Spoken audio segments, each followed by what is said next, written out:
What's going on, everybody? Welcome back into the Fantasy Pros YouTube channel.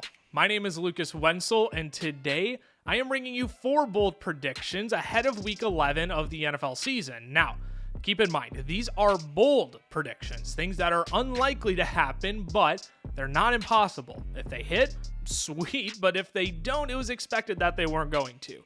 These aren't outside of the world of possibilities, though.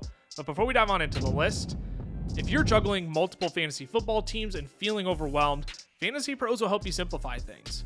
With My Playbook's multi-league assistant, you can see the latest news, notes, and rankings for every single player across all of your teams. It's all in one spot, making your path to victory clearer and easier.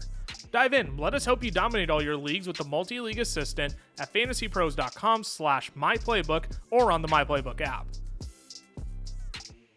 Alrighty, let's do it. Let's dive on into these 4 bold predictions, starting with bold prediction number 1.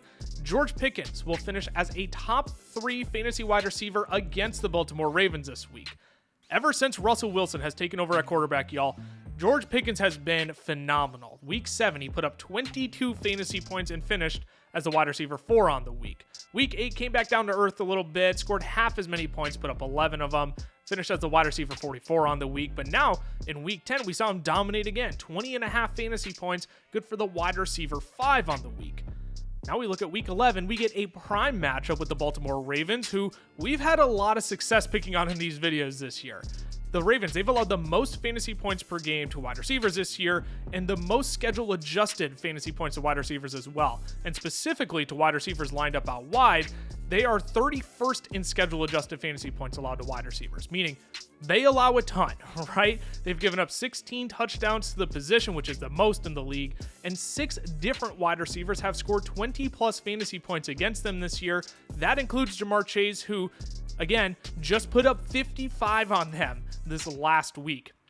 The pass rate over expectation against the Ravens defense, too, is just bonkers. They lead the league by a good margin. Teams are electing to throw the ball on them at a high rate because that's how you beat them. They are begging you to do that against their defense. And this match of Russell Wilson and George Pickens, too, I think it's been a lot better than anticipated because Russ just isn't afraid to launch the moon ball and let Pickens go make a play for him because that's exactly the kind of receiver George Pickens is. So with a defense that'll allow you to attack their secondary, with Russell Wilson not afraid to launch the moon ball, I think this is a great spot for George Pickens. I think we see him with his best finish on the year.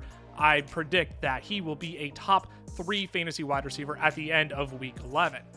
Let's dive on into bold prediction number 2 now. Nick Chubb finishes as a top 10 running back this week. Again, this is a defense we've had a lot of success picking on in these videos, and this is the perfect match for Nick Chubb to get right in now that he's coming off of his injury. It hasn't been sunshine and roses for him in his return.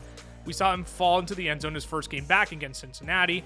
That elevated him to a running back 26 finish.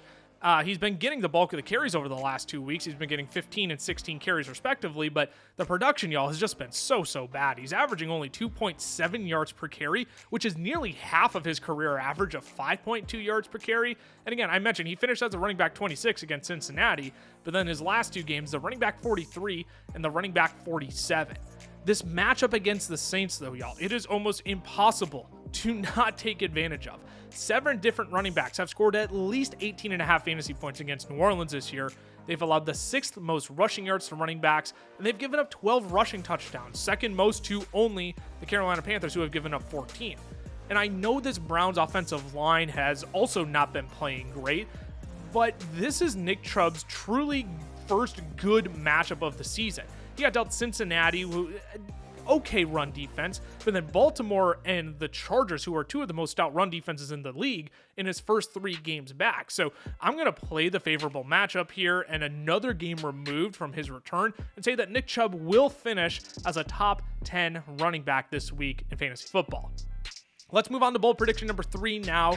Going to turn a little bit pessimistic here. Talk about Jordan Love finishing outside of the top 20 quarterbacks versus the Chicago Bears this week. Now, this would actually be the 3rd straight week that Jordan Love would finish outside of the top 20 quarterbacks.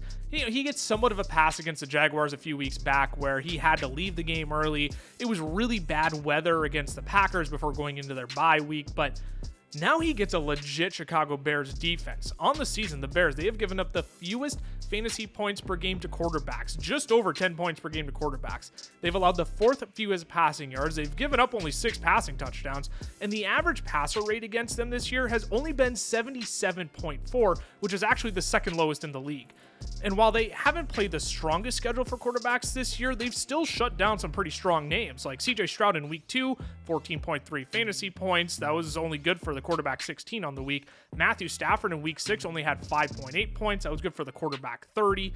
Kyler Murray, 4.7 fantasy points. That's the quarterback 30 as well. And even Jaden Daniels in week 8, he was only tracking for 14 fantasy points before the Hail Mary at the end of the game. Now, I certainly don't think it's impossible for Jordan Love to have a fine game on Sunday against the Bears, but if we're going to get bold here, I think it's another finish outside of the top 20 quarterbacks for him, making it his 3rd week in a row now. So I'll make that my bold prediction number 3, that Jordan Love does indeed finish outside of the top 20 quarterbacks against the Chicago Bears in week 11. Let's wrap it up now, y'all. We got one more bold prediction to get to here, and it is Achane scoring 35 plus fantasy points against the Las Vegas Raiders this week. Now, I know it was a tough showing against the Rams on Monday Night Football, but I also think the Rams are a bit tougher against running backs than people might actually give them credit for. The Raiders defense, though, has been getting smashed by running backs recently, right? I think this is a much better matchup for Achane. They are 29th in schedule-adjusted fantasy points allowed to the position, meaning they stink. They give up quite a few points, right? Chase Brown just pinned 157 total yards on them in week 9. Kyron Williams scored twice on them in week 7. Najee Harris went for 100 rushing yards against them in week 6. But what I'm actually really most intrigued by, though, is how this Dolphins running back room shaped out against the Rams in week 10 in terms of snaps, in terms of touches. I'm really curious how this all shaked out because Achane dominated the snaps, 37 of a possible 53. Jalen Wright played 9 snaps, but then Raheem Mostert only played 7.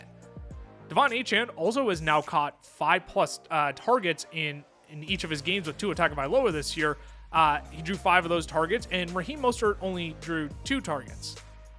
But then you get Achane, who's dominating the running back carries now, getting 12 of a possible 17. Jalen Wright got 5 of them, and Raheem Mostert got 0.